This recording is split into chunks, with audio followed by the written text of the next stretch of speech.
Hi, this is Kevin Tierney with MoreThanTheCurve.com. Today we are with Stacy Ellam, who is running for in the Democratic primary for Ward 6 seat on Conshohocken's Borough Council.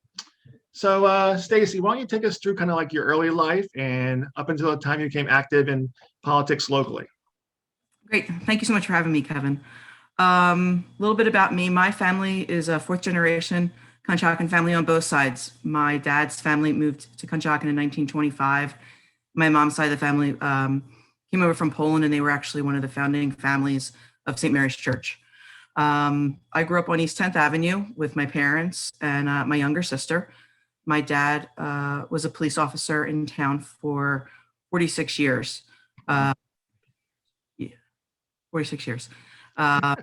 And my mom was always involved in local politics as well. She was the committee woman over in the 7th Ward and ran for council twice herself over there. I went to St. Mary's School here in Conshohocken from kindergarten to 8th grade. And then I played CYO sports, raced in the soapbox derby, and spent my summers really just riding around town and hanging out with my friends. It was always a great time here in town. High school, I went to Marci Academy High School because Archbishop Kennedy had closed 2 years previously, because that's where I would have gone.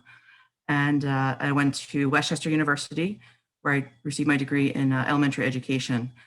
And then later on, I went back to Drexel University for my master's in educational administration. I was part of the Sesquicentennial Committee back in 2000. I helped out with that. And once I graduated from Westchester, I moved back to Conshohocken, and I taught at Conshohocken Catholic for a year. I coached their varsity softball team there for 2 years. And I also taught the CCD program for a couple of years at St. Mary's as well. I met my wife 13 years ago. I played women's tackle football, actually, for the team in Philadelphia. And that's where we met. And we got married, been 11 years this month. And once we met, we moved down to Glen Mills for 2 years, and then we moved down to Center City for 2 years. And that's when we had our daughter. And we decided, where do we want to raise our daughter? Where do we want to have our family? And we decided to come back to Conshohocken. We moved into my mom's parents' house, my grandparents' house on West 10th Avenue, did a full renovation, and we've been here for the last 8 years or so. During that time, I noticed that there was some need for some fresh blood in town, some new ideas. The longer somebody's on council, I think the more, you just kind of go through the motions a little bit.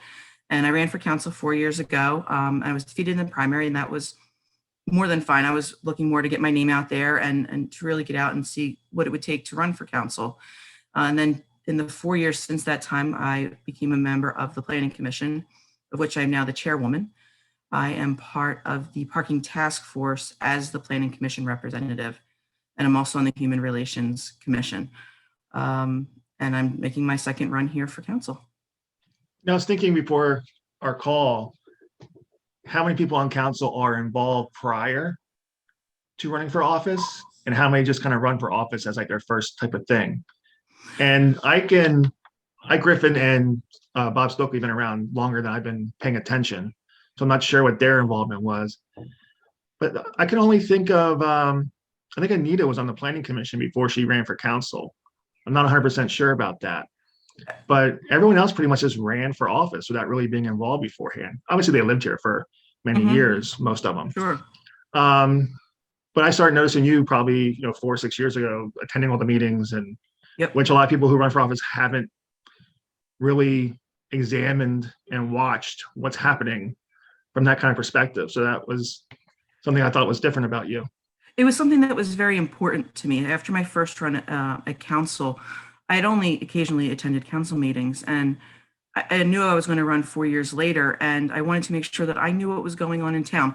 As much as somebody who sits in the public can know, clearly there's information that I'm not privy to, but I thought it was important, and I've attended almost every work session and voting meeting in the last 4 years in town. Do you like it better with Zoom or better going in person? There's pros and cons to both. I definitely enjoy being there in person. I definitely I've enjoyed being on Zoom as well. I think it's more informative on Zoom. I think more people can reach the meetings on Zoom because it's in real time, and it's easy enough for somebody to throw on their phone, throw on their headphones, and continue to do their making dinner or getting the kids ready for bed, and they can still listen in on the meetings. And that's something I would like to see continue, some sort of access in real time. I know that the meetings are videotaped and they air the next day. Not everybody has access to the closed captioning channel through their cable providers, or they even have cable at all. They don't seem to put up the workshop ones, at least not on a regular basis. And I'm not sure what the rationale is behind that. No, normally it's just the voting meetings. It's a choice. Because other municipalities do it all the next morning. Mm-hmm. Actually, Plymouth is putting up all their meetings that are recorded. Like, so you can watch an EAC meeting in Plymouth now, and a zoning hearing on Plymouth now, but now they're going back to live meetings in Plymouth. Their first one was Monday. Okay. And you're going to lose all that. Right. So it's kind of like, yeah, the pandemic brought people forward, and now they're not prepared to continue the level of service they've been providing during the pandemic as they go back to live meetings. And that's something I would like to see continue. Like you said, it's easier for people to just hop on their computer or hop on their phone to view the meetings. People can watch planning commission, they can watch zoning. They were able to do it in person, but it's a lot easier for them to be able to do it live from home. And I would like to see that continue. And even for people who are in office, I think there's some kind of like law or regulation, that was changed during the pandemic. But people who say, "Oh, I can't always be in Conshohocken on a Wednesday night at 7:00," correct, but is in town every other day, could be a member of council and serve and be active through, digital presence. If that was absolutely the case, I know it would be easier if I was missing a meeting or two for a vacation or something. I personally wouldn't mind taking my time to hop on the meeting and do that. Yeah. So tell us, so you're knocking on doors, campaigning around town. What are the issues people bring up to you? Parking is by far the number one issue. And I know that that's a big issue downtown, and parking task force is working on that. But I think that there are certain areas in town where the street parking is a little bit tougher as well. And up it definitely is. One thing that I'm proposing through the parking task force is to line the streets, at least the 300 and 400 block of 10th and 11th Avenue. Those are the ones that tend to have the most parking issues. And we have a lot of people who do park off the street as well. A lot of people use their garages and use the alleyways down here, and we're still having some parking issues. So creating those lines, I think that will add some parking spaces as well. That by far is the number one issue, and development is the second issue. And we're kind of running out of room in Conshohocken. I can't what has already been done and already been approved, but through Planning Commission, I've been very mindful about what the current development is, where they're looking to make the development, and through the comprehensive plan that was released a couple of years ago, the type of housing that new residents want to find. And that's why you're seeing a lot of single family homes go up, because they don't want those twin houses. So that's why you're tending to see more of single family homes that have been constructed over the last year or two. It's interesting. Parking's been an issue in the 6th Ward for decades. It has. I found an article one time, I think it was from like 1981. And some Villanova students lived in a house, and they had like 6 cars in front of the house every night. And it's funny that some problems just continue on and on and on, and there's really no way to solve them because everybody's kind of packed in down there as it is.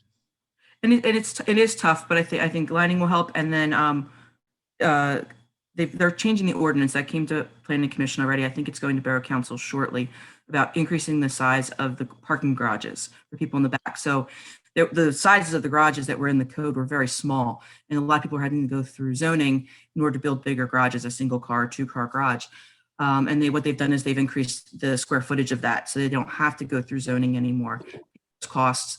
As long as you have the proper setbacks, you can build the size of garage. They're going to vote on that this month. Sorry? They're going to vote on that this month. Yes, they are. So that's already come through us through Planning Commission. One thing I noticed, I've been paying attention since like 2010. Mm-hmm. And it seems that with the development, the borough reacts to what's proposed instead of getting in front of issues and saying, here's what we think, the town, how the town should, push forward. Hmm. It's basically things are getting approved based on zoning that was created, 10, 20 years ago. Right. And, you kind of see it first with the planning commission because you're kind of the first ones to hear about something. Correct. Correct. And then people complain online, how do they let this happen? It's like, well, it's not new people moving in town doing this. It was zoning created by your parents and grandparents, 20 years ago. Correct. Correct. And I know that they do take looks at zoning and code from time to time just to see that what needs to be updated. Absolutely. A lot of that is usually, technical things, not like uses, for the most part. I know that like apartments, the apartments that are going up, not that I'm for or against them, but that was allowed based on zoning from, years ago. Correct. And they did alter the zoning down, I think, down on Elm Street. So there's a new project that was brought up that was at the council meeting on Wednesday night. The condos are getting built where PIT is there. I think it's Elm and Poplar Street. That has now been rezoned, and in the current use, they can't build something like that, but they had already started the processing before the zoning was changed. So that's why they're allowing that to go. Yeah, that's like the first time I saw them do something like that. Mm-hmm. Mm-hmm. Yep. So like overall as a town, what do you hear about like overall, just not like in your ward? Like what's like the key issue in your ward, as you said, parking?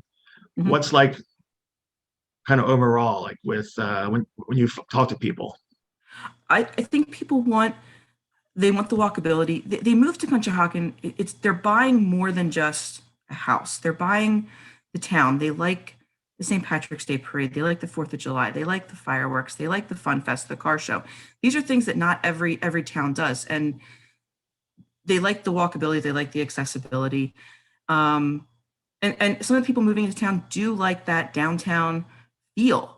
They like the businesses down, they like the restaurants. They like the hustle and bustle. And the nice part that I like about Conshohocken is that downtown is a very busy area, but if you come up here, even to our ward or any of the other wards in the upper avenues, you don't even realize what's going on down there. It's still that small town atmosphere. You've got your tree-lined streets, you've got kids riding their bikes, you have neighbors out front talking to each other. It's a neat kind of place to live and grow up, and more people are coming here for that reason, and they want to have their families here, and it's all that stuff combined together. It really is true. You can be a block off Fayette Street and have no idea the traffic and everything going on. Correct. On Fayette Street. Correct. And it's pretty awesome. What do you see as some objectives that you have if you are able to land a spot on council? I want to make sure that the parking is taken care of. That's across the whole town. I think once the parking garage opens up down at Elm and Oak, I think that's going to help alleviate a lot of the parking issues that are surrounding that area. And that is definitely the highest traffic parking issue, is from Elm Street up to 3rd Avenue and a block or two off of Fayette Street for sure. And I'm hoping that helps the residents down there with their parking issues as well. And I want to continue those small town activities. I want to make sure that the Soapbox Derby is here for another 50, 60 years. And I want to make sure that we're doing things that and promoting projects and activities for our town. The community center does a great job of that as well. The concerts in the park are always fun too. I want to see those things continue, because that's some of those things that people are moving here. That's what they're moving here for, and that's what they want. I want to keep a pulse on the development. Now, as I said before, we're kind of running out of space on the development, and I know some people are, the buildings are too big or they're too tall, and some people don't realize 20, 30 years ago, nobody wanted to live in Conshohocken. You bought a property for $15,000 in Conshohocken, and the Borough Council had the foresight to transition the town from industrial to a commercial town, and it's really invigorated, and it's created the town that's here today. The new AmeriSource Bergen building, again, it's too big, too tall. My perspective, it's not any taller than any of the other buildings. It's where it's located within Fayette Street. It's clearly up the street from the river. But I want to make sure that development stays kind of status quo. I don't think we want to be careful about how much more development we want to have, and the population of people. One of my biggest concerns is if there's an emergency down at the lower end of town, how are we getting all those people out? And I know Borough Council is currently working on that as well. And the last thing is I want to be here for the residents. I think some people feel like they've been forgotten or kind of pushed aside, or they say, yes, we'll get back to you, and nobody ever hears anything. And that's something that's very important to me, even if it's just stopping by and saying, hey, I checked in on this. I don't have an answer yet. I'll get back to you when I can. I currently don't work full time. I work as needed as a substitute teacher. So I have that time and availability during the daytime to get some of that stuff done. I had a resident just a couple of days ago bring me an issue, and I was able to get in contact with somebody at the Borough and get some things moving for him. And I just stopped by to say, hey, this is what's happened so far. I'll come back to you again when I have more information. And I think that's really all they want to know, that there's somebody here who's going to listen to them and know that their concerns are going to be heard. I think one issue with the way Conshohocken as a borough communicates is that it's almost like it's the minimum is ever put out there. Like when you have a planning commission meeting in White Marsh, you get all the information. Everything you got, the public can see. Right. So it's not just one line on an agenda. I think Conshahocken's now kind of expanding that. They haven't added it to Borough Council agendas yet, but I think they've started adding the zoning packets, the zoning packet. Yeah. And then when people complain and they might not understand the issue fully, you almost get a negative reaction from Borough Council, but they weren't provided the information. So like, do you see like do you want to push getting the more information and, out there and, using emails and using social media more on the bigger issues? I think it would be helpful. I think the perfect example was the sewer sale. By attending the meetings, I knew that this was an ongoing process for 2 years.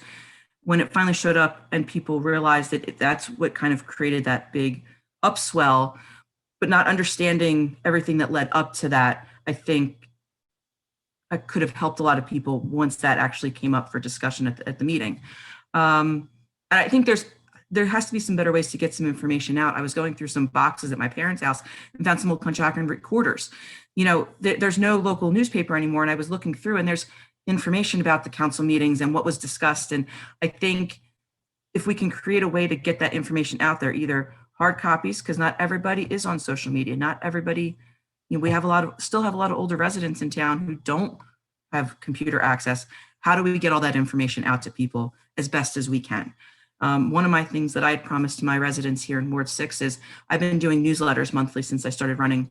And I said I will continue to do that. One page, drop it once a month in their doors, just so they have a basic idea of what's going on in town to help keep them informed. Yeah, the sewer thing was interesting. We did report on it going back to when they hired the person to figure out how much it was worth, 2 years ago. And no one read it, I mean, and then they act like a surprise. But it really wasn't a surprise. But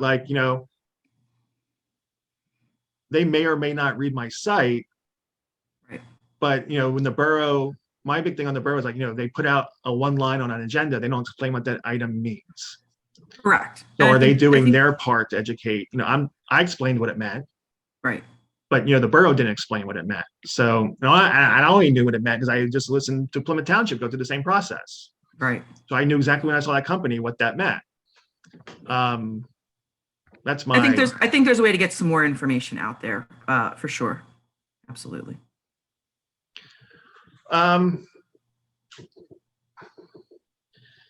So how do you see the use of the parks? I hear a lot of complaints. Sutcliffe Park is in Ward 6, and people always get fines for dogs in the park. How do you feel about dogs in the parks? And is there a way to kind of share parks? Conshohocken is really the only town locally that doesn't allow dogs in the park on a leash. They're better now with, I think, Mary Wood Park. You can have a dog with a leash, but Sutcliffe you can't. That's the one with the big kind of walking trail. Sure. So part of Sutcliffe Park is in Ward 6. The other part is in Ward 4. So we definitely share Sutcliffe Park. Before the pandemic started, the borough did allow dogs in Marywood Park. and they were running it as a test to see how responsible all the residents were going to be. And the problem that comes up with the dogs in the park is you do have some of those residents who do not clean up after their dogs or do let them off of the leashes. And unfortunately, you can't pick and choose. You say, oh, well, you're not doing this. You can't be in the park, but continue to allow the dogs in the park. So when the pandemic hit, they did stop allowing the dogs in the park. Whether that's going to get picked back up or not, I haven't heard yet, nor do I know what the response was to allowing the dogs into the park. It's a big safety issue, and it's a big hygiene issue. Again, if people aren't cleaning up after their dogs and leaving the waste in the park, and you've got kids, you have a lot of kids down at Sutcliffe Park and Marywood Park running through the parks, ends up on their shoes. They could fall into it. A perfect example, my daughter has an allergy to dogs. If a dog's off the leash and it runs up to her and it licks her, she's going to break out in hives. So you have to be mindful of, it'd be great to have dogs in the park, but you have to make sure that you're being a responsible party to that. And I see it myself. I see people down there letting their dogs off the leashes, and that's part of the code right now. So they're doing a test running at Marywood Park. I'd like to see what those results and what that feedback has been from that, and maybe go forward. Maybe there can be a certain area we can have that. There is a dog park commission. There is a dog park down along the river. I know they've had a hard time upkeeping it. And I know they had wanted to expand it, and that was put on hold as well. So I'm waiting to see if they're going to create a second dog park or not. Is there a space down at Sutcliffe Park where they could put a dog park in? I'd have to look into that. My secondary concern with that, again, is if you want to keep the rule of no dogs in the park, are people going to walk through the park with their dogs anyway to get to wherever the dog park is? Or are they going to take the long way around? So it's something that I've a couple of my residents have actually come to me and talked to me about that. And I've explained part of that to them, and they do understand what the perspective is and the safety and the hygiene issue. But it's not something I'm opposed to looking into to see how we can help out the residents in that regard. Why don't you share how people can find you online and your campaign? Great. So my website is stacyellam6.com. I'm also on Facebook at Stacy Ellam Ward 6. You can also email me at stacy.ellam6@gmail.com. And on all those pages, you can find my telephone number. It's my personal cell phone number. You can call or text me anytime.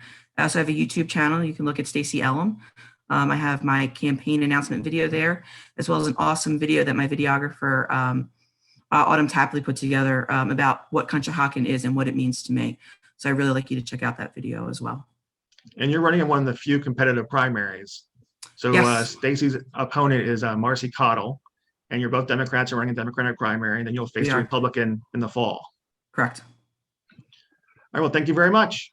Kevin, thank you very much for your time. I appreciate it. You're welcome. Bye.